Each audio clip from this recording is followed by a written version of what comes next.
بسم الله الحمد لله حمدا كثيرا طيبا مباركا فيه والصلاة والسلام على رسول الله وأشهد أن لا إله إلا الله وأشهد أن محمدا عبده ورسوله السلام عليكم ورحمة الله. And good evening. I start in the name of Allah. All praise is for Him, a bounteous, a never-ending praise, a praise to fill the heavens and the earth, and may peace and blessings always be upon our beloved Prophet Muhammad sallallahu alaihi wasallam. I'd like to thank everybody for coming out, our Muslim brothers and sisters, and our guests and family members and friends who have come. And I feel very honored to have just a few moments to talk to you today. And as the brother said, I am definitely feeling unprepared to give a lecture of any sort, so just a few words, if you can bear with me with patience. I'll try to be brief in describing how I came to revert to Islam, inshallah. Before I give many personal details, there's a couple of topics I just want to talk about very quickly that I think are relevant and that you may agree. First, I'd like to talk about the difference between being born a Muslim and reverting to Islam and accepting Islam later on of your own free will. When you were born, you were not born with any personal values. And none of us had, when we were babies and infants, acquired any morals, values, or any kind of understanding about anything whatsoever. Our personal values were yet to be developed, and as we grow and as we are taught by our parents or our guardians, and we learn, a lot of the personal morals and values we take from them. Those who teach us, their values and their morals become our values and our morals that we use when we are children, and that become our foundation as we grow up and even as we're adults. But as an infant, you can do little more than submit to the fact that you are in constant need. Submit to the natural course, which is that babies and infants, they can't survive without their parents. And as I said, the brain of an infant, it doesn't know any better anyway. It hasn't been developed enough. The baby does not have a free will. For those who have children, you probably don't hear your child say, I don't want any more breast milk, I want some Diet Coke or something. And this crib that you're putting me in is very boring, I want you to take me to the movies or something. No, they don't say things like this, of course. But as the infants develop these personal values from their parents or guardians, it's the free will that gets in the way. And as we get older, just as often as not, this free will, it can be used to make the wrong choice, just as easily as the correct choice regarding anything. And a little bit more about that later on, inshallah. So if your parents or your guardians who raised you, or practicing Muslims, for those of you that that's the case with, then the personal values that you learned, if you realize or not, they were structured by Islam. And Islam becomes your foundation. It structures how you think, how you act, even your attitude and your personality. For those not born Muslim like me, who have investigated Islam, Islam proves itself to be a light of guidance. I'm sure you all agree. It proves that it has clear solutions to all of life's questions or problems or differences. So imagine if you were born with this manual for your life. If you were raised as a practicing Muslim, and I said practicing Muslim, you probably wouldn't even know the issues or the doubts or the emptiness or hopelessness that those outside the fold of Islam deal with, and we have always dealt with since we're born. You don't know about this because you were born inside a structure. We were not raised in a structured or proven lifestyle as Islam is. No, we were given some what you'd call so-called basics from our parents, or some incomplete fundamentals by our parents, which we always assumed these were universally correct. The way we see things is probably the way things really are, we thought. And at the very least, we thought they were good enough to get by. Those of us who are not born into Islam, that is. So we were left with nothing more than these ways of our parents to deal with all that life gives us. As for that emptiness that you feel, or the feeling that maybe something is missing, or you have some unanswered questions, well, you were taught that this is just natural, you see, a part of life. And you learn to suppress it and hide it in the back and pretend it's not there. Also, as I'm sure many of you who have looked at this would agree, with the way that so many children spend their time today, they fill their lives with activities and fun, like video games, movies, TV, internet, this kind of thing, which the non-Islamic society provides so constantly and abundantly. It becomes very, very easy to develop a pattern since you're a child where you don't even take the time to look at the world around you or investigate the world around you. And most individuals, they're washed away. Washed away in a non-stop barrage of these activities to fill your life. Until you reach a certain age and you start to lose interest in all these fleeting things, and you realize that those same feelings of something missing, all those unanswered questions that you always had, they're still there. You just haven't looked at them for a while because you were too busy. It is a memory of these exact feelings that I just described. This emptiness or something is missing, a memory of a life that was led according to your own whims or your own fleeting desires, which can lead you anywhere if you don't believe it. A memory of a life which is led by trial and error, your own way, 6 billion own ways, and a disattached life with so much confusion and doubt and guessing. This is the life that you leave behind when you grasp that handhold that never breaks, that can't break, it will never break, and that's Islam. Alhamdulillah. From all that you find purpose and peace and meaning to your life. No matter what age you embrace Islam, don't think it's too late if you're investigating Islam, that you're too old for all this or anything like that. No matter what age. And you gain the understanding that the purpose of life is universal. It becomes very clear. And that no, we are definitely not following 6 billion individual purposes. Because that would be crazy. So yes, Islam is in fact a detailed map of our lives. It's a manual for our life. And how much easier is it to do anything when you have a manual? If you pick up a recipe book and you see a picture of a chocolate cake, and you see the list of ingredients, and you see the list of steps to follow, and you follow them, and you get a chocolate cake, are you surprised? No. I'll give you a few details about my life. If I hear any snoring, I'll know that I'm boring. I, like so many, was not born Muslim. In fact, I was not born into any religion at all. Nothing. I was born in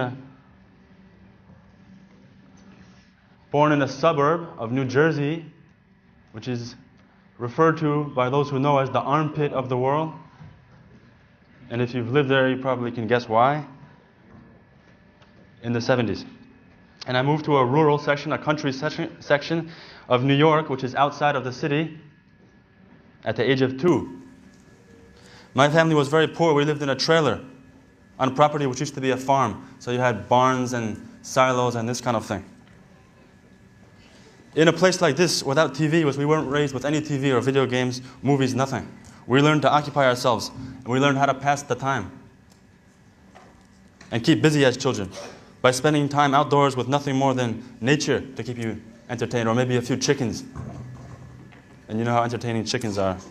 I don't know how entertaining chickens are. So without the constancy of all that digital entertainment and the noise and the pace of that life that you grow up with when you are born in the suburbs or raised in the suburbs or the urban lifestyle, living in the way that I did, allowed for a more subdued childhood. So what this means is that I was allowed to contemplate my surroundings. Of course, on a child's level, I was no genius or anything like that. Just to be able to look around and start to get a feel for maybe some of the things that are happening around me. And while these effects, these positive effects of my childhood were not lost altogether, like the calmness I felt, my decisions when I grew up and became a teenager, they covered up some of the light that Allah had put in my heart as a boy because of the decisions that I made. As I said before, it's the free will that gets in the way. So if the decisions of anybody can reflect that this is true, then most definitely my decisions reflect that this is true.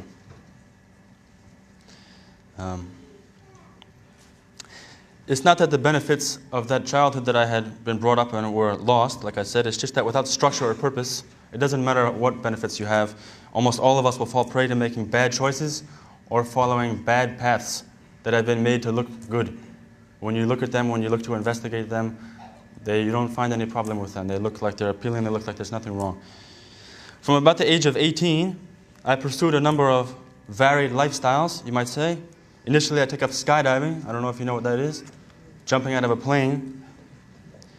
Thinking that this kind of thrill of near-death experience might bring some feeling of purpose for me to life. Or at least fitting in with that crowd. Everybody likes to fit in. If you don't know what kind of crowd the skydiving crowd is, you have every kind of person. You have businessmen, you have hippies, you have mothers, you have young, old, all that kind of people. The one thing they all have in common, of course, is they need adrenaline. These people, they think that the monotony and the boredom and the routine of living between Monday and Friday can only be dealt with or rationalized if you try to kill yourself on the weekend. And of course, that's not enough. You have to get drunk every night on the weekend too. That's what they think. That's the general crowd of the skydiving crowd.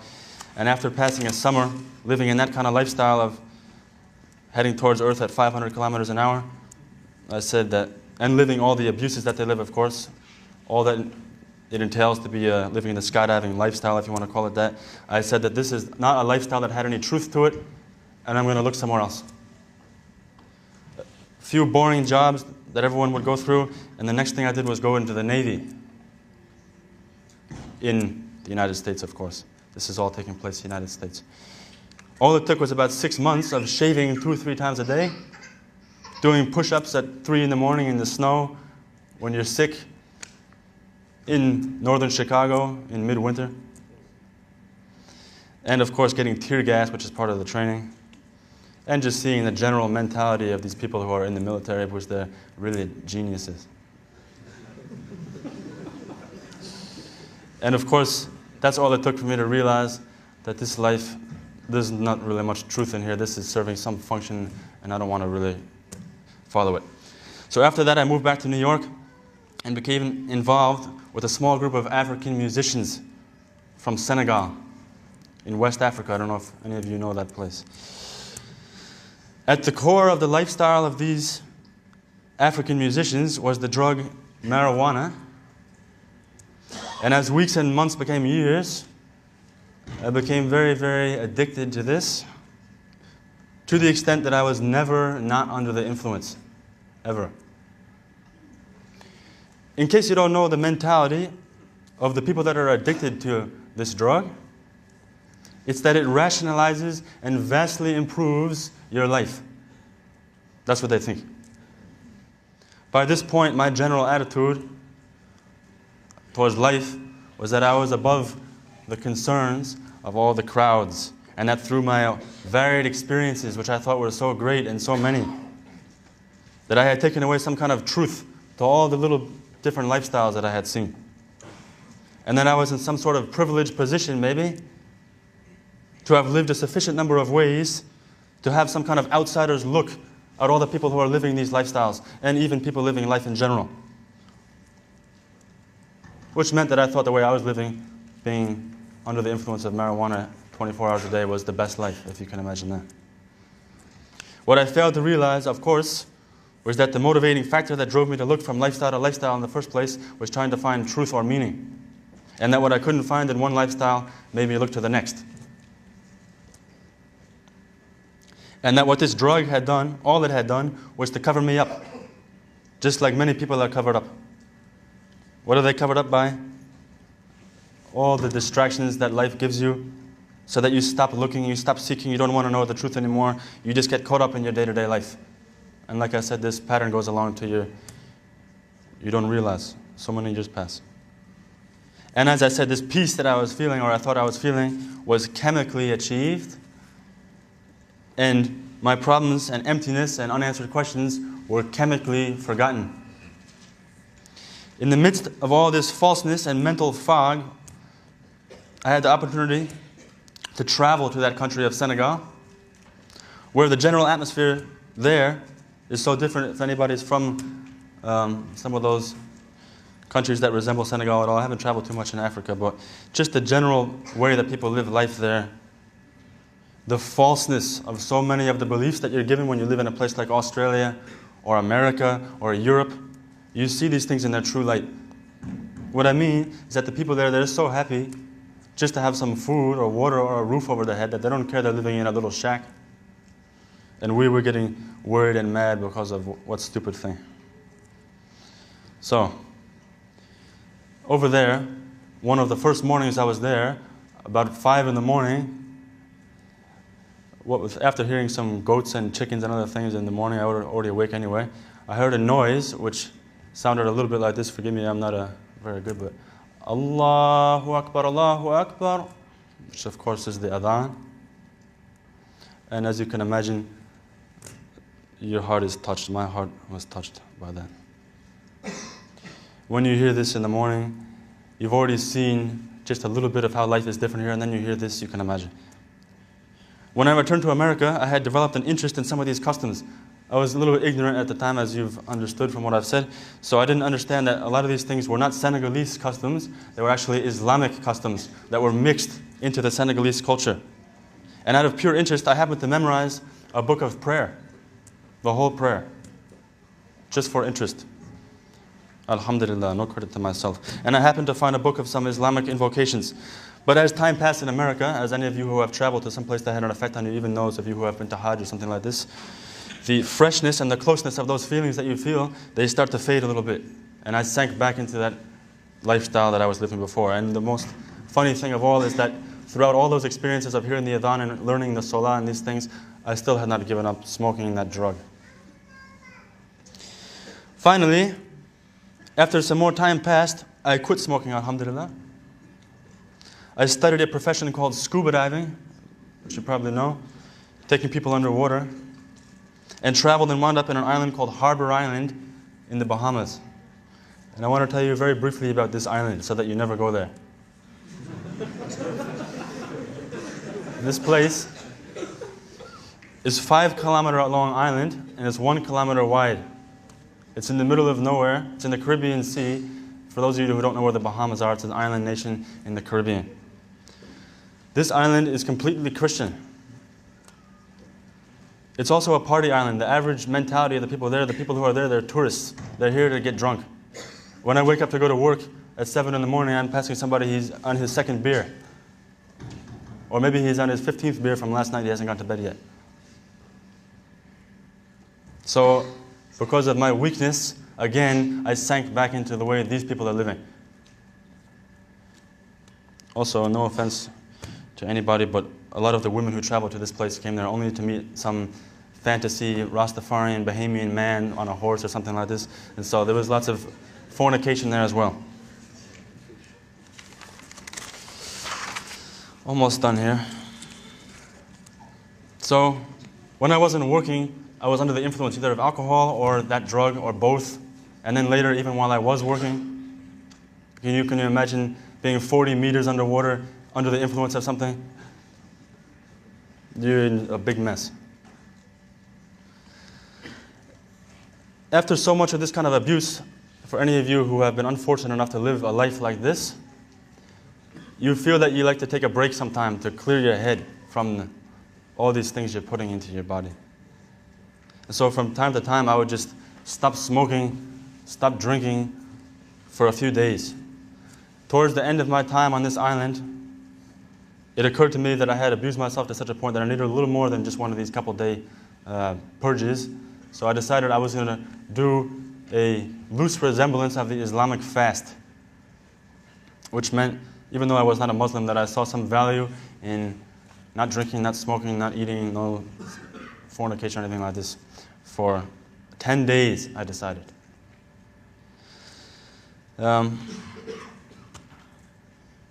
So, by about the third day or so, I realized that I had been living with a feeling that I had taken from Senegal, from hearing the adhan, from learning a little bit about Islam. I had acquired a copy of the Quran through travels and things, and I had a Quran even in the house, which I read from time to time. Still not a Muslim, of course, but I realized that these things that you think you need so much, they don't help you, they hurt you.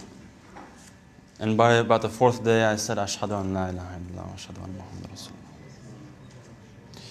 I did not go back to smoking or drinking, just stopped right away. Alhamdulillah, no credit to me. That's from Allah only.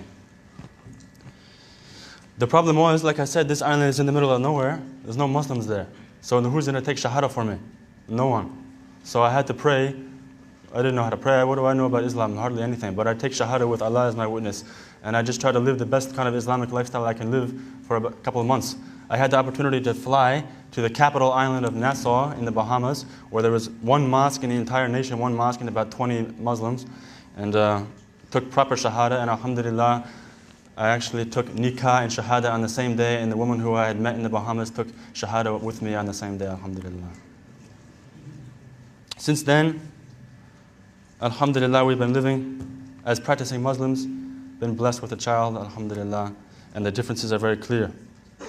And if you think that a person can take shahada in some island in the middle of the ocean where people drink and do every kind of reckless behavior all day long, and I have nothing to motivate me for Islam there, I have nothing, nobody who's living even close to this. If you can take shahada in a place like this, again, this is no credit to me. It's not like I'm a special person or anything. That was from Allah only. If you can take shahada there, this proves that Allah picks you for Islam. You do not pick Islam. Finally, as I said, since then it's been increasingly clear that Islam is the answer concerning whatsoever you have a problem with. Personal cleanliness, treating your parents. And by the way, my parents have no problem with my accepting Islam, because what does it mean? It means you treat your parents more courteously. It means you love them more because you have motivation to. It means you treat them kindly. It means you maintain family ties. And alhamdulillah, it's an opportunity to give them da'wah as well. Also, Islam is the answer for healthy living, positive, well-thought-out speech, attainment of peace and lasting gratefulness, and of course it eradicates any kind of depression or laziness or boredom or lack of motivation or antisocial behavior, and amounts to your time being used effectively and efficiently, and with the constant motivation that this is the absolute truth, without doubt, and that Allah, He knows everything you do. And it is a memory of that life beforehand that makes this even much more clear. And it's as simple as that, alhamdulillah. سبحانك اللهم وبحمدك أشهد أن لا إله إلا أنت أستغفرك وأتوب إليك. السلام عليكم ورحمة الله.